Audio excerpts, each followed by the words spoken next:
You're listening to Nakedly Examined Music, a podcast about songs and songwriters. My name is Mark Linsenmeyer. My guest for episode 252 is Tom Paxton. He started on the New York City folk scene in the early 60s, whipping out his original tunes before Bob Dylan did. And you're right now hearing I Can't Help But Wonder Where I'm Bound from his second album, Rambin Boy, from 1964. This was one of his biggest hits. He has since recorded over 50 albums, not even including the many, many live recordings. We're going to talk about Rebel Gal from his latest Together Again, a collaborative album with John McCutcheon. Then we'll look back a bit to If the Poor Don't Matter from 2015's Redemption Road, and then all the way back to Mr. Blue from Morning Again, 1968. We'll conclude by listening to The Death of Stephen Biko from Best of Friends, a group with Ann Hills and Bob Gibson that was recorded live in 1984. For more information, please see tompaxton.com. For more about this podcast, see nakedlyexaminedmusic.com. And to support the effort, go to patreon.com/nakedlyexaminedmusic. Can't help but wonder where I'm bound.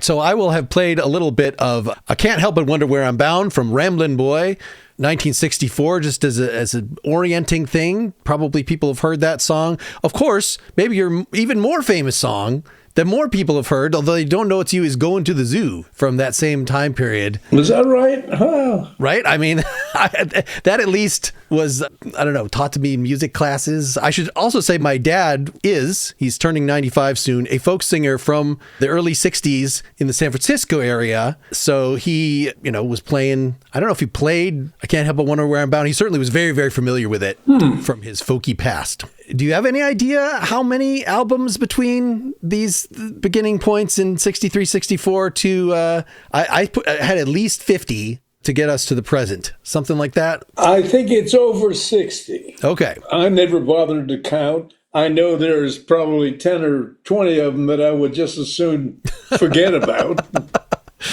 So let's establish where you're at with this latest one, done with John McCutcheon, Together Again. The song that I had picked from that was Rebel Gal. Can you say a little about sort of where you're at with this project and this song? Actually, there's an interesting little songwriting anecdote about Rebel Gal. It took me 50 years to write it, approximately. The chorus took about 20 seconds to write. I should mention that I've been obsessed with World War II since I was about 12 or 13 years old. I've been reading about it ever since. And so I was very sensitive to being in an elevator with a bunch of actual veterans, very attuned to the fact that these guys were kids when they did what they did. You had 22-year-olds flying B-17s as pilots to Berlin and back, and hoping to God they'd make it.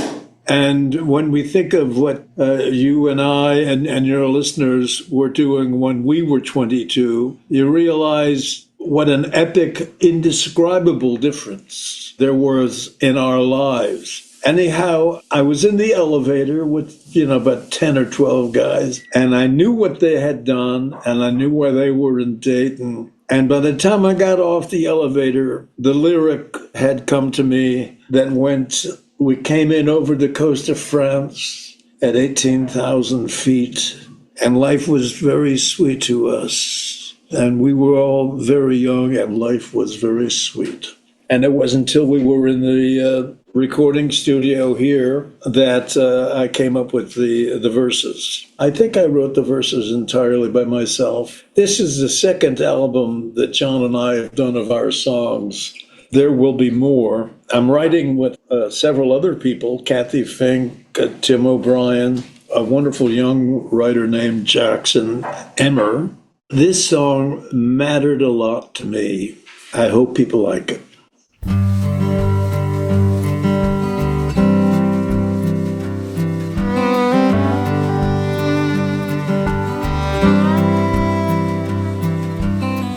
In the belly of a B-17, 10 men in the crew.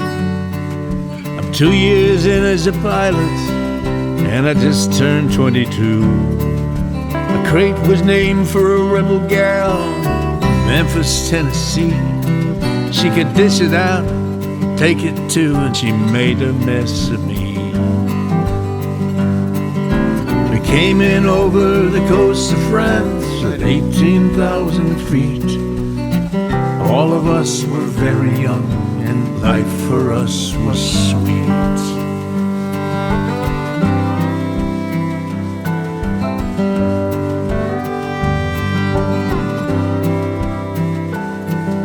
The Messerschmitts were waiting like a swarm of bloody bees. They came head on, they never flinched, nearly brought us to our knees. We lost 3 ships in minutes, we took out some of theirs. Then flak replaced the fighters, and it was murder in the air. We came in over the coast of France at 18,000 feet. All of us were very young, and life for us was sweet.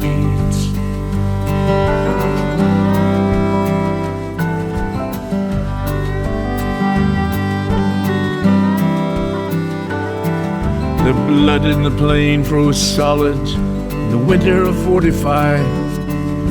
And the German skies were filled with prayers that we'd make it back alive. We flew out 30 missions, don't ask me what we won. We made it back to England, and the war for us was done.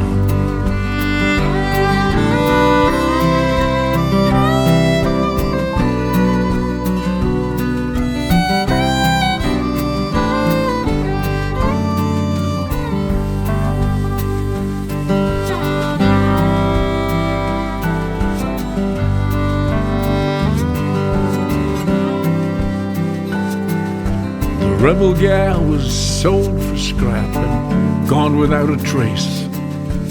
Day by day we disappeared, but I still see every face. Though 80 years have come and gone, we were better than we knew. Back aboard the Rebel gal when I was 22. Came in over the coast of France at 18,000 feet.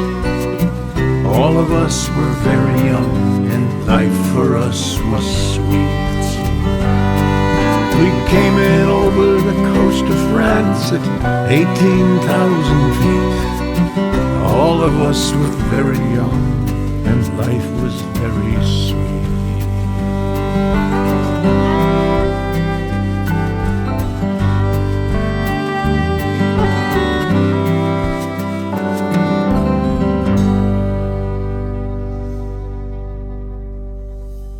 All right, so all the music is kind of like a warm blanket. I see that in the credits here, you're not playing guitar at this point, that you're just singing and thinking and arranging and chording, and John was... Yeah, okay. John is by far the producer of this. I'm not a producer at all. I just sang. I didn't play. And is that just at a point where you're not playing at all? Like that you did set your guitar down, or that's just because he took charge of this project? Yeah, I didn't play guitar on this album at all. We had some superb guitarists to do all that. Are you still playing live at this point? No, I'm not. I'll probably play on a few special occasions, but for practical purposes, I'm retired. Sure. Well, I'm glad to hear that you're still writing, given the final song, Lay This Old Guitar Down, which sounds like, hey, this is my last album. I'm never going to do anything else, but that's wonderful that you're still writing and with multiple collaborators. We are to take that statement as with lots of salt. I mean, it makes a good song. It makes a good sentiment. You don't have to stick to it. It's not a promise. It's a... all right. So this it seems like maybe was an outlier in terms of you and John working together. I heard you at the beginning of one of your live albums. You were talking about a co-write that you'd done with the two people that were on stage with you, the Don Juans, and you were saying what an ugly experience. Well, nobody would ever want to witness the three of you trying to come up with a song, because it's just so... Yeah, can you say a little about that, how that works with you and John? Oh, yeah. Well, we write entirely on Zoom. John lives in Atlanta, and I live in Alexandria, Virginia. And we even wrote a song on this album called Every Monday at 2. And that's when we write on Zoom. All right. And that all started during COVID. And it was one way to defeat the whole COVID thing, which completely closed our careers down. I mean, there went the gigs right out the window for a couple of years. Luckily, we discovered Zoom, and it saved our creative lives, I think. Even though from experience, we can't sing in unison. You can't, because there's the delay. So it's more, here's an idea back, rather than let's try doing this together. Was that, I assume when you actually recorded the album, you were physically in the location with him, or did you do this in a... Oh, yes. We were together. It's a great experience recording. I don't know if you've ever recorded an album or anything, but it's, oh yeah, as you know, it's a wonderful collaborative, exact kind of experience to have with someone. You decide together which take to go with, what needs to be re-recorded, what stinks. The most fun I think you can have with your clothes on. Okay, so even at this point, even though John was the producer and things, still, okay, there's a violin track. You are weighing in on whether you like that, and, Yes. Were you vetoing things? Are you still particular? I don't recall vetoing anything on this album. But sure, and I wouldn't hesitate to step in if I thought something did not work. Sure. I know John's arranging is very, very tasteful. There's very little to object to in here. But I guess that's what I wanted to ask you about, the tone of this, right? Even in that initial thing you came up with, right? You're describing this harrowing experience, which probably scarred everybody involved, right? Half your friends are dead. It's really burned itself. But yet the focus is on, but we were so young and life was sweet. Like, life was sweet despite this trauma that we're going through. And the whole song is just given as a warm blanket. All the chords are very nice. Any thought about, this is unlike some of your other stuff where there's something stark or really indicating the trauma? I'm not sure that my message got through that. Because when I say life was very sweet, I meant that it was sweet but foreign to us. Life was very sweet and we couldn't have it. We were getting our asses shot out of the sky. Oh, I see. And it was very hard to see how sweet life was, and then to crawl into the belly of a bomber and fly off to Germany. I'm not sure what a phrase added would have made that sweet, yet not actually attainable, something like that. That's not poetic. You can't put that in there. No. This great divorce between this chorus written so long ago and the verses written at the time. Was that just a matter of filling out the story, coming up with this a little more of what specifically happened? Yes, all of it's imagined, of course. Mm-hmm. I mean, I was 7 years old when the war ended, so I can't give you a first-person account, but I write in the first person, singular usually, and it's almost never actually me. Sure. Well, obviously, we flew our 30 missions, right? That was I feel like I've heard that in, that was the law or something. Was it? It was. We made it back to England. These are still American soldiers, right? You're still talking, right? They from Tennessee. Yes. I guess likewise, the crate was named for a rebel gal from Memphis, Tennessee. She could dish it out and take it too, and she made a mess of me. So you're still talking about the plane, right? You're not talking about the gal who was being referred to that... Well, how does a plane dish it out? I'm being too literal here. But. The girl after whom the plane was named could dish it out and take it. Okay. And she made a mess of me. And then later on, of course, the actual plane made a mess of me, too. Sure. Okay, some dramatic license that your plane would be named after somebody that you personally know. Or did they get to name their own planes? How did that... Is this a thing you've read about? Sure that... the crews name their own planes, sure. Oh, okay. And then they'd have some just within the limits of decency picture painted on the nose of the plane. Sure, and you can tolerate a lot of uncouth imagery or whatever, given that these people are putting their lives in the line. Yes, there was some license. So was there a specific battle that you had in mind that you read about that you're trying to fictionally depict? Okay, so it's just sort of a general... It was horrible, Mark, beyond belief, what these guys went through on every mission. The Germans were extremely good at what they did. They were aggressive and well-trained pilots, and the art of anti-aircraft cannons was perfected by them. They, as the war went along, they developed radar as well. So they knew exactly the altitude at which planes were flying and the speed, and they could calculate very well where the bombers were, and they took full advantage of that, and they used all their expertise, and they shot down a lot of bombers. There were crews of 10, and I don't know what percentage of the bombers who shot down where people were able to get out and wind up in prison camps. It was pretty horrible, whatever happened. Well, one of the reasons I had picked this song is because of the parallel with your many anti-Vietnam War songs that you wrote back in the day.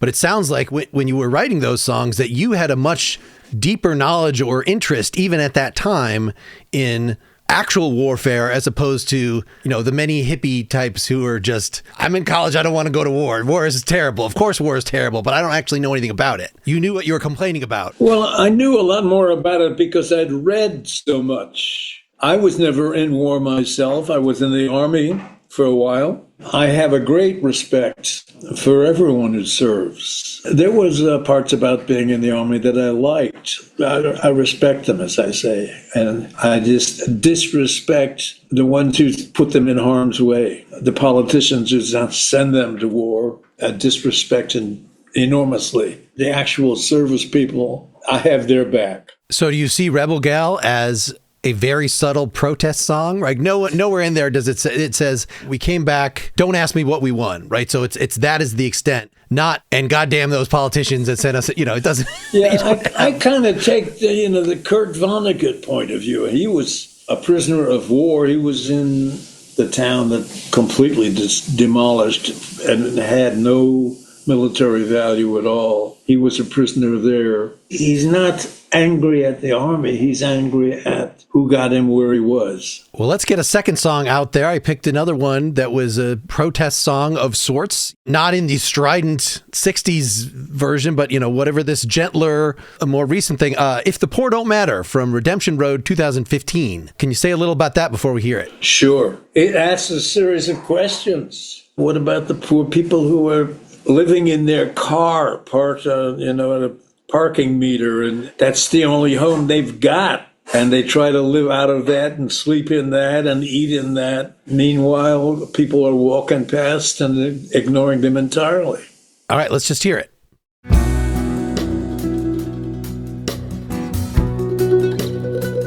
If the kids are hungry, but there's nothing to eat. If the baby has a fever, but there is no heat. If they're living in the Chevy as the world walks by. If the poor don't matter, then neither do I. If the poor don't matter, if the poor don't matter, if the poor don't matter, then neither do I.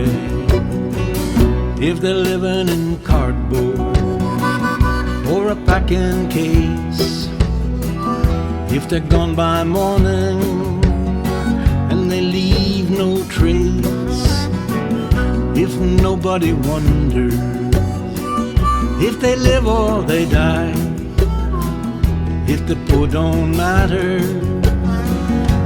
then neither do I. If the poor don't matter, if the poor don't matter, if the poor don't matter, then neither do I. Push 'em back, sweep 'em out, anything to keep 'em out. Keep the real Wendy out, standing with the hands out, knocking at the back gate, radio talking, hey, wrong here, strong here, no, they don't belong here. My house, my car, living like a rock star, caviar, wet bar, bought another Jaguar, get it all paid. Now it's time to play day, trouble not to think about, not to make us think about.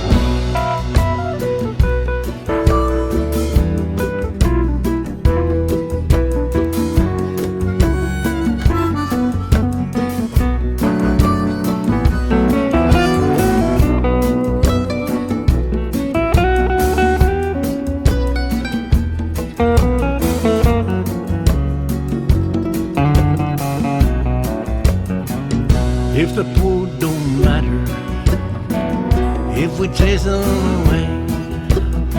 We're gonna see them again, boys, on the judgment day.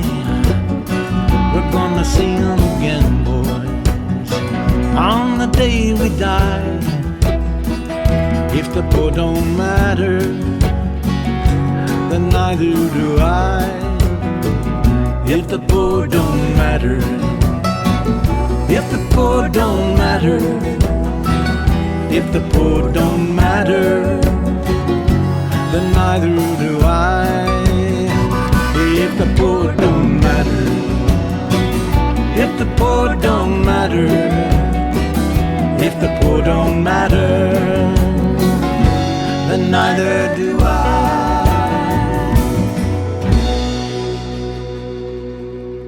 There's a Wikipedia page for this. It actually lists this as your 61st album. This one in 2015. And I was thinking, that's got to be wrong. I don't know who wrote that. But it also says you're the arranger on this one. So this sounds like you were much more involved, right? This was not John at this stage 10 years ago. I wrote the song entirely myself, and so the chords are mine, and somebody has to be credited as the arranger, I suppose, so it would be me. Okay. But it just evolved. So you're not super hands-on in terms of, so there's a lot of mandolin in here of like where exactly, okay, you got to do a little trill there. You just get the mandolin player who's very good and let him do his thing. That's basically it. Mm-hmm. That's very astute of you. I mean, that's the easiest way to do that. You know, it's unless you object to, somebody's got to decide what the solo instruments are going to be. Right. 2 minutes in, you've got sort of an electric piano solo with a little bit of harmonica answering. But then you've got a guitar solo answered by some mandolin. So at least that much, you pointing to people, that's arranging, right? So. Yeah, pointing to people. You could have arranged this song. It's what they call in the business a head chart. Sure. Do you tend to, when you're bringing in other musicians, actually, just give them the chord sheet that you use or write out anything, or you just kind of, here's a demo, or just play it at them? Do you recall at this stage? Usually what you do is you gather around in a circle and you play the song down, and they write down the chords themselves. And usually what they do is the number system. If it's in the key of C, C would be the 1 chord, F would be the 4 chord, and G the 5 chord. And they very quickly make chord charts for themselves. Then you start playing it. Well, I mean, dictating in terms of that kind of music theory, as basic as it is, at least solves the capo problem. That I have a bunch of songs that, well, my version is, a step and a half above what I have to give to everybody else. And I have to make 2 versions of the sheet rather than just say, here we are, now we're going to the 4, now we're going to the flat, the minor second or whatever. Mainly they call that the Nashville number system. It's a very quick way of getting the chords in. As for who plays a solo, that's eye contact. That's as you're playing through it. If you look at the mandolin player, he knows he's up. And I know when you're writing these chord progressions, you're doing some often very tricky stuff with finger picking and things. Now we're going to have a little run between the 5 and the 6 and the 7. So my chord sheets are all a G6th. Whereas if you were just saying, go to the 4... Like, are you letting them figure out the where the 7ths and the 6ths and the things go based on their knowledge? Okay, so that's not, as the rhythm guitarist, as the foundational guitarist, you're not necessarily dictating all that stuff. No, although a lot of that is understood. If you're in C and you're going to the 4 chord, the F chord, it's pretty sure that you're going to have a C 7th before you go to the F. This could have many, many verses. It's still a nice, concise 3-minute pop song, more or less, pop song, whatever that means at this point. But do you typically have a lengthier, more verses that don't make the cut, or is this pretty much what comes out? Do you recall how fast this song went? This song was written from beginning to end as you hear it recorded. Mm-hmm. And was there a particular, I feel like if the poor don't matter, then neither do I. I feel like I've heard that. Is this a biblical phrase specifically, or do you even know where this came from exactly? I think it came from me, actually. Okay. That grand old source. Yeah, one of the reasons I was attracted to this, some of the imagery you use, right? They're living in a cardboard or packing case. If they're gone by morning and they leave no trace, it reflects the ramblin' from the very early, the 60s folk singer trope that is, the name of your the album, Ramblin'. And you have a song, Ramblin'. You have all this ramblin' going on. Is there a connection between that sort of glorified hobo, homeless, and the actual reality of people who have to live this way? Yeah. I think you've put your finger on it. There is a romantic image of Ramblin', and I certainly am guilty of that. But certainly not by the time I was writing this song. There's nothing at all romantic about living in the backseat of a mid-50s Chevrolet. It's god-awful. Thank God I never had to live that way. But it should be seen the way it is in the song, as anything but desirable. I'm trying to remember. I feel like even the song Ramblin', I mean, it's not a happy song, right? The person who is, it's not, oh, let's all go out on the road and ride the rails. It's not, you were aware, you were at least ambivalent about this, even when you were engaging in that mythology. Way, way, way back in about 61, when I was hanging out some with Dylan, I asked him one day, did you ever ride a freight? He said, no. I said, I tried it once and they caught me and beat the crap out of me, so I never did it again. That's the realism that you're depicting here. Push them back, sweep them out, anything to keep them out. Yeah, and he thought about that for a bridge here. I wrote down a rap bridge. Obviously, it's not a rap, but, you're quickening the pace, you're shoving in more lyrics, and he thought about that structure. It's rap-like. Mm-hmm. Back in the 60s, I wrote several talking blues. Mm-hmm. And the talking blues, of course, were the precursors of rap. They were recited, not sung. They were usually ironic. Woody Guthrie wrote a lot of talking blues, and so did Dylan in the beginning. I think it's a wonderful kind of folk art, talking blues. I think the original began, I was down in the hen house on my knees, thought I heard a chicken sneeze, nothing but the rooster saying his prayers and thanking the Lord for the hens upstairs. That'll do. Any thought about when you are or are not using harmonies on these things? I know sometimes you take your old songs and you're doing a live show with harmony vocalists, and so it just gets more harmonized throughout. Is there anything sacrosanct? It seems in here, generally you're doing the verses by themselves and the chorus everybody joins in. I mean, is there any more to it than that in your thinking? No, I don't think there is. Okay. But you mentioned choruses, and it's worth mentioning that the people I admired the most and emulated the most when I was starting were Woody Guthrie and Pete Seeger. And they wrote a lot of choruses, and so did I. I like to have people sing with me, and to sing with you, you need to provide them with something to sing, and it's got to be a chorus that they can learn right now. So choruses have always been important to me. I still write songs with choruses. Not all of them, of course. Sure. Rebel Gal has not exactly the same thing, not right. Nor does The Poor Don't Matter. But I do believe in choruses. I love to have the audience involved. That reminds me that back in was it the 60s, that they had that awful television show? Yeah, it was the 60s. It was called Hootenanny. The producer of Hootenanny was a man named Fred Weintraub, who owned the Bitter End coffee house in Greenwich Village. I had already played there several times myself. And he was the producer, and they flat out blacklisted Pete Seeger. The blacklist had gone on throughout the 50s and 60s, and the Weavers had been blacklisted. Pete was a member of the Weavers. As being communists, or you're... Yes, okay. Yes, communist blacklist. Pete was not being invited to be on the show, and he was folk music. Fred Weintraub, with a straight face, insisted, no, he was not being blacklisted. They were just not certain that he could hold an audience.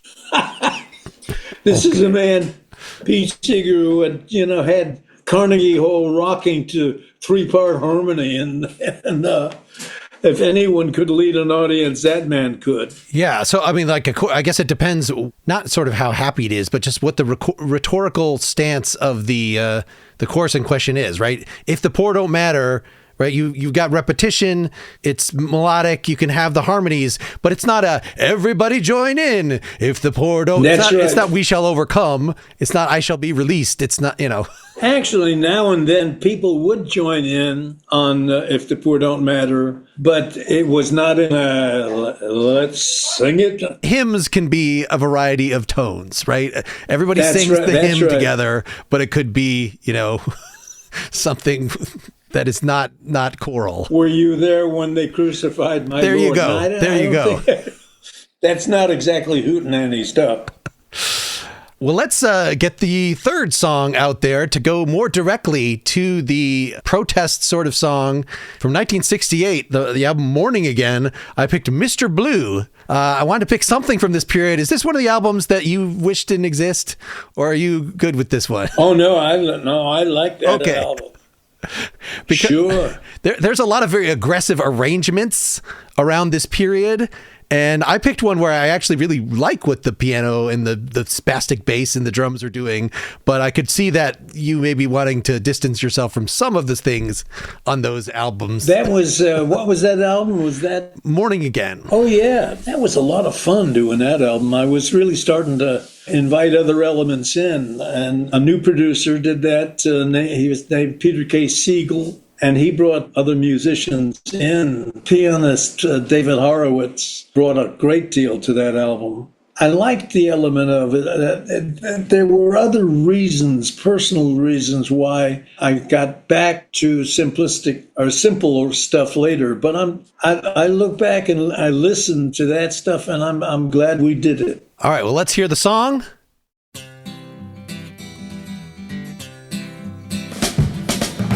Good morning, Mr. Blue. We've got our eyes on you. The evidence is clear that you've been scheming.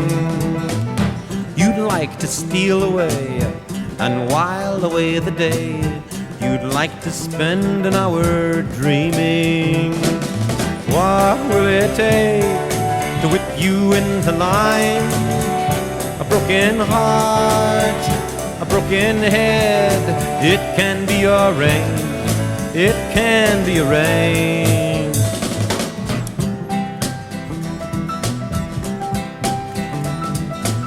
Step softly, Mr. Blue.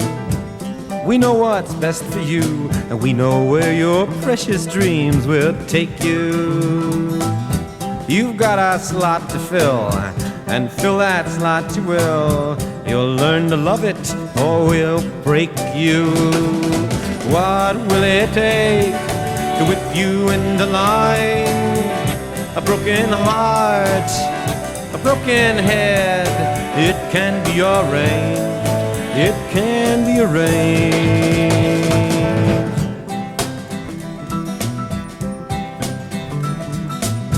Be careful, Mr. Blue.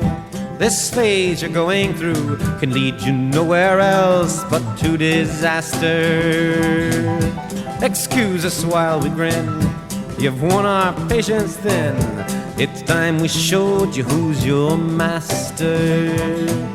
Don't worry, Mr. Blue. We'll take good care of you. Just think of it as sense and not surrender. But never think again that you can think again, or you'll get something you'll remember. What will it take to whip you into line? A broken heart, a broken head. It can be arranged, it can be arranged. It's a pretty jaunty little guitar thing. So this is one of those talk singing ones. It's not a monotone. You're definitely using a lot of oratory and going up and down. Like, any thought about this? Yeah, this is a talk singing instance. There was a terrific cover recording of that by a group called Clear Light. They only did one album for Elektra, and it was produced by Paul Rothchild, who produced my first 3 albums for Elektra. I was up at Elektra headquarters one day in New York, and Paul came in and said, I want to play something for you, and I hope you like it. And we went back into the studio. He played it, and they really did it very sinister. Yeah. He said, I just want you to, before I play this, I just want to put one word in your mind, and that is Dachau. I said, okay, let's hear it. And it was a kind of a concentration camp, sort of maybe it would be 1984, but he wanted me to get the sinister thing of mind control and very heavy-handed. And I thought, well, he did it. He was very happy that I liked it. So I saw that your version at least was released after that Clear Light version, but was it recorded before that? So they actually heard your version, or was it just some demo, that you were playing by yourself that they heard?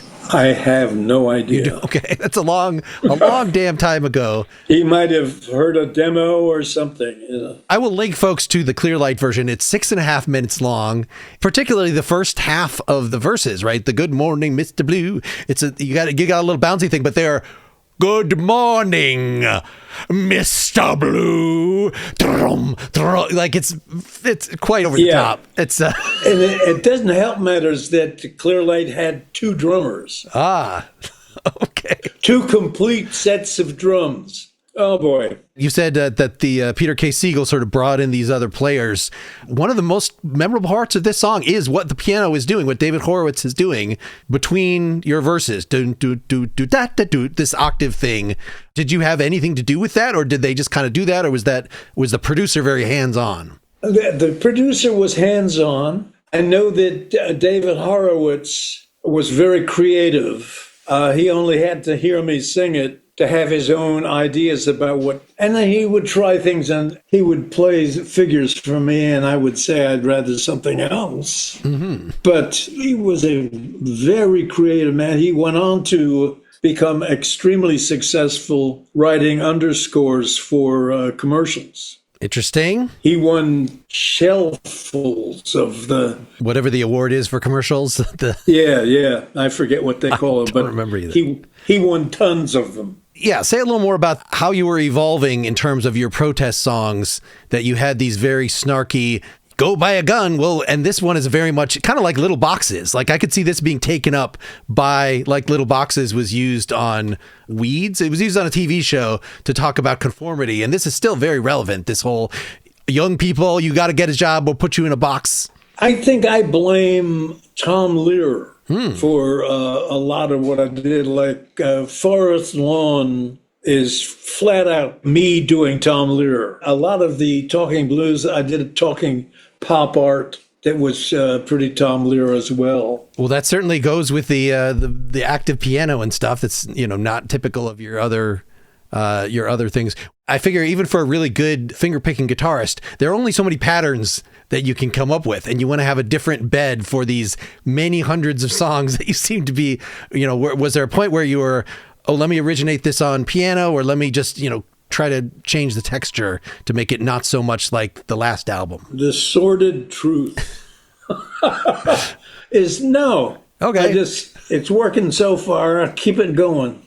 Was this one that you were playing live solo? So you don't need any of this piano and stuff because you got your jaunty part, and that's enough. Everything I was doing was for performance. Whatever I wrote, I meant to sing live. And did you feel like then, when in some of these cases, whether this song or some of the surrounding years, that the things that were being added were maybe overwhelming your basic live? No, okay. I didn't. So you just made sure that never happened, that anybody would suggest anything like that, you would just veto. I'm pretty much, yeah.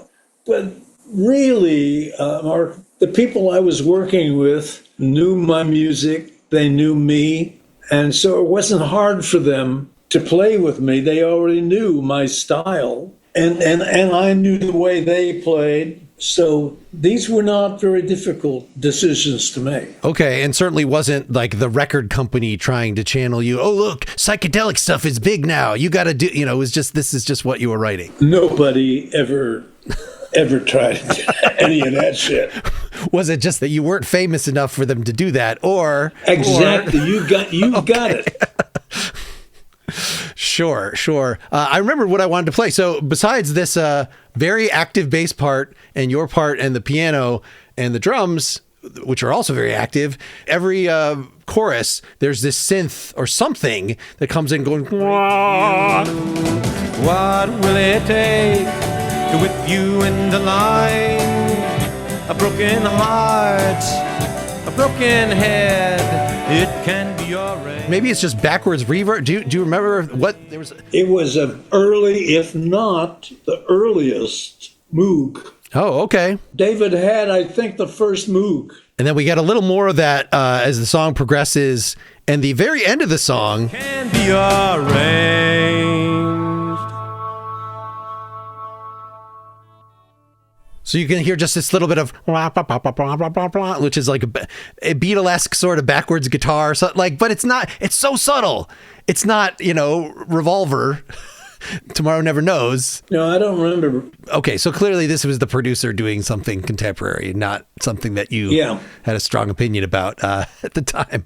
I think your version is much more listenable than the Clearlight version myself. I think this should be used for something now. Well, I guess to wrap us up here, I wanted to have you say a few words before we leave them with The Death of Stephen Biko. So yet another protest song, but much more direct, and I'm going to describe in all the horrible details. But the version that I had, partially because the original one on Heroes 1978, not available in any, I heard it on YouTube, but it's not posted I can't get an actual real copy of it. But this version with from Best of Friends, live in 1984 with Ann Hills and Bob Gibson, just seems wonderful. And that you could talk about Bob Gibson.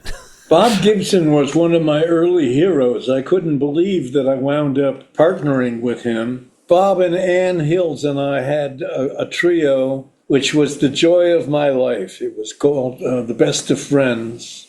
And we only did the one album, and it was a live album. We never did a studio album. Bob was an innovator. He was a kind of a emissary between the folk music of the 50s, which was, very New York-y, and a much gentler, traditional kind of art song, folk song. I'm talking about Cynthia Gooding and Gene Ritchie, and a lot of it lovely stuff. But we 60s kids were very, very different.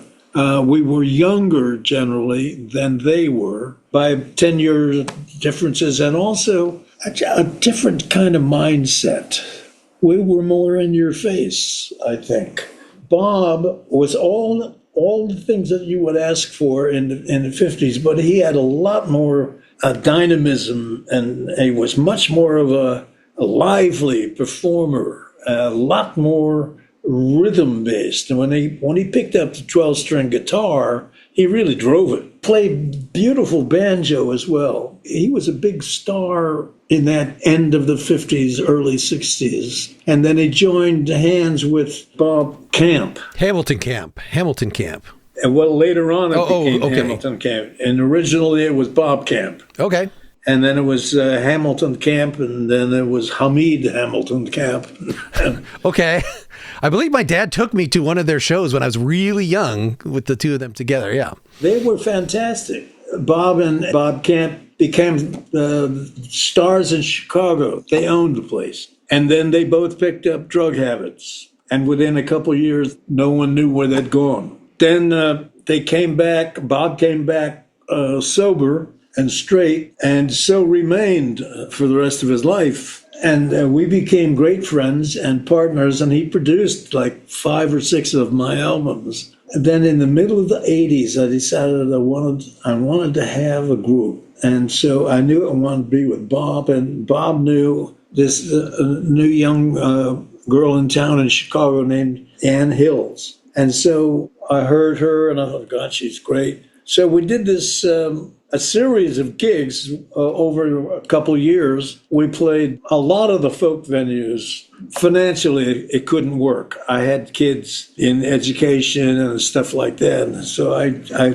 had bills to pay, and I could not make it work by splitting checks. And so I had to break it up. But God, I loved it, and I loved that album. Well, and I will link folks to some of the other songs like And Lovin' You that you wrote together. Oh, yeah. That was on your own album. Was that one of the ones, the 86 album that he produced, or was it the earlier? The album was a concert we gave in Chicago at Holstein's. Sure. And best of, yes, that's the version that we're going to hear of specifically the Death of Stephen Biko. Well, so that's wonderful information about this collaboration. Anything about that song in particular before we leave them with that? Stephen Biko was an activist in South Africa, and he came afoul of authorities, of course, which were really repressive, and particularly a guy named Guzan. And he got a hold of Steve in prison and just beat him all the time. Ultimately beat him to death. I got the whole story out of the New York Times, a long article that was fact-based and nothing but truth in it. I used that as my source material, and I wrote the song. And years later, I was in the Blue Mountains in Australia, and I was after the concert in which I had sung that song. I was out on the sidewalk talking to people, and this kind of short guy, very wiry, very fit, came up to me, and in a South African accent, he said, I was done by Guzan myself. Oh, my gosh. And said, good on you, and walked away. I guess you captured it. Well, and it's interesting to hear, given that it's about Africa. And so your solution was to have everybody say Africa. You know, that's actually in the chorus. Whereas like the Peter Gabriel version, are you familiar with his song Biko? No, I'm not. Oh, so he sort of did it as, I'm going to use African drums. It's going to be very slow and tribal and out of body experience, and just the man is dead. The man is, kind of just a very different approach. Both taking account the sort of Africanness. Anyway, I like this live version. Different song, though, right? Completely different song, but about the same story. So, interesting contrast. And actually, I like your 3-part vocal thing here better than the 78 version that you did, which has a lot of instrumental textures and some African drums and things like that. But, this particular 3-part harmony that you had was so good that with Bob and Ann there. I love Bob. He died. He had a very virulent form of Parkinson's. From diagnosis to death was only like 2 years, and most of the time it takes much longer. But God, I've lost so many friends. Well, I will also link folks to the Comedians and Angels, where you talk about that very thing. That was another song I'd considered for the end here, but we only can fit so many things on the show. It was just such a treat. I don't know how often people try to listen through your albums from beginning to end, but I've tried that over the past 3 weeks. I didn't get quite everything, but a lot of them, and just such a treat to hear you go through these many stages. Thanks so much for chatting today. Thank you very much. All right, here it is, The Death of Stephen Biko.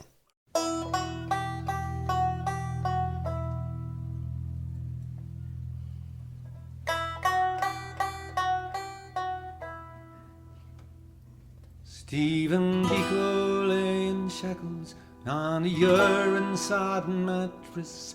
In the solitary section, he was made to lie there naked. Given nothing he could wash with, exercise was not permitted. Stephen Biko lay in shackles, compliments of Colonel Guzan. Africa.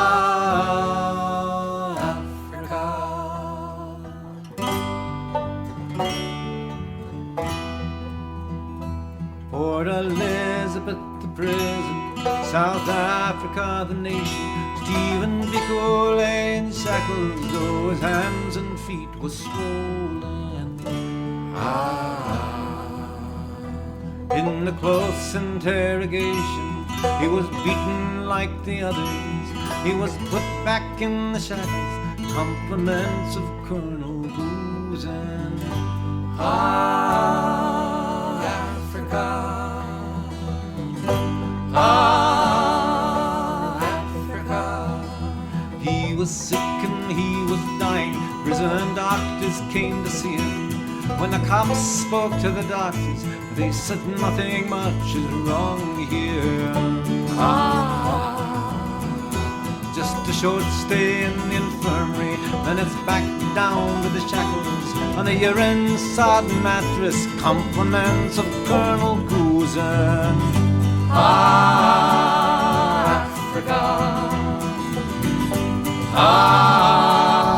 Africa. When they found him in a coma, when the man was clearly dying, he was naked but they stowed him in the back of a Land Rover. Though a hospital was nearby, it was no part of a prison, so they took him to Pretoria, 750 miles. Africa, Africa. There was no one on the journey who could help the man survive it, and the medical equipment was just one bottle of water. When they reached Pretoria prison, they brought no medical records with them, and they said he might be faking. It's a hunger strike he's staging. Africa, Africa. Stephen Biko in Pretoria was laid down upon a mattress on the stone floor of the prison, and he died his lonely death there. Now the country was South Africa. The victim Stephen Biko, the victim all South Africa, the victim all South Africa at the death of Stephen Biko. Africa, Africa.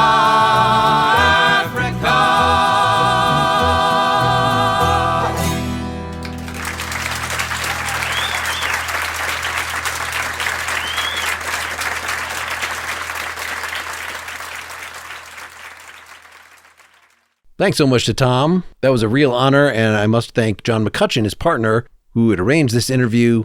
He was a previous guest of mine. They've actually done 2 albums together, this one being Together Again, the first one being Together from 2023. So that was around when I interviewed John, and I had in mind, man, it would be great to talk to Tom. Didn't think it could actually happen. So glad it did.